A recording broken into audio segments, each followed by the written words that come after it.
बीड तालुक्यातील अंजनवती येथे काल वादळी वाऱ्यासह पाऊस जोरदार झाला आणि पंजाब स्वामीनाथ येडे आणि पंढरीनाथ स्वामीनाथ येडे ह्या दोन भावांचा अक्षरशः या ठिकाणी 5 खोल्या पत्रे पूर्णपणे उडून गेले. संसार उद्ध्वस्त झालेला आहे. घरातील खत बियाणे, धान्य, तूर, ज्वारी, खाद्यपदार्थ, भांडी कुंडी, लॅपटॉप आणि सर्व जीवन आवश्यक वस्तूची अक्षरशः बेचिराख झालेली आहे. या ठिकाणी तलाठी साहेब आले, मंडळ अधिकारी सर्व येतात, पंचनामे होतात, परंतु गेल्या 5 वर्षापासून मला तरी आठवत नाही की बीड तालुक्यामध्ये आणि अंजनवतीमध्ये कुणाला चेक येऊन किंवा मदत प्रत्यक्षात मिळाली. तर सरकारने पंचनाम्याची औपचारिकता न करता प्रशासनाने थेट शेतकऱ्याला मदत मिळावी आणि जवळपास 10 लाख रुपयाचं या बांधवाचं नुकसान झालेले पूर्णपणे उदरनिर्वाह शेतीवर अवलंबून आहे. शेतकरी वाचवायचा असेल तर सरकारने मदत तातडीने देणं गरजेचं आहे. काल 4-4:30 वाजता मोठा पाऊस वारं आल्यामुळे आमच्या घराचं नुकसान झालेली. सगळे पत्रे, भिंती, 5 रूमची पूर्ण नुकसान झाली. भिंती पडल्यात. घरातल्या सगळ्या संसारात उद्ध्वस्त झालाय. मोबाईल, लॅपटॉप मुलीला लागले भरपूर.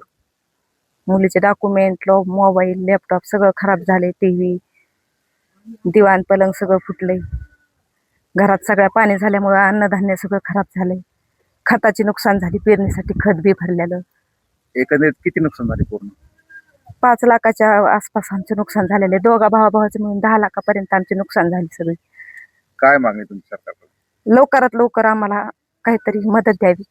बीड तालुक्यातील अंजनवती येथील पाटील वस्तीवरील येडे बंधू काल संध्याकाळी 4च्या सुमारास जो वादळी वाऱ्याचा पाऊस आला, याच्यामध्ये त्यांच्या घरावरचे पत्रे उडाले, भिंती उडाल्या, संसारोपयोगी साहित्य सगळं भिजून गेलंय. एवढंच नव्हे तर जे खत पेरणीसाठी त्यांनी आणलं होतं तेही खत या ठिकाणी भिजून गेलंय. संसार एकत्रित उद्ध्वस्त झालाय.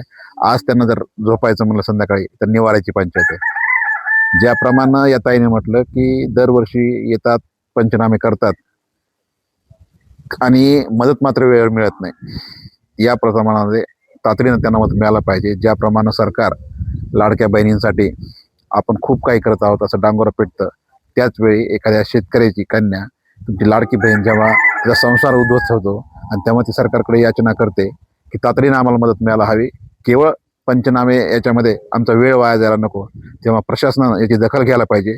या ठिकाणी केवळ तलाठी नव्हे तर आमची अशी मागणी की तहसीलदार यांनी स्वतः भेट द्यायला पाहिजे, कारण यांचा संसार पूर्ण उद्ध्वस्त झाला आहे आणि तशी मागणी आम्ही तहसीलदार चंद्रकांत शेळके यांना करणार आहोत.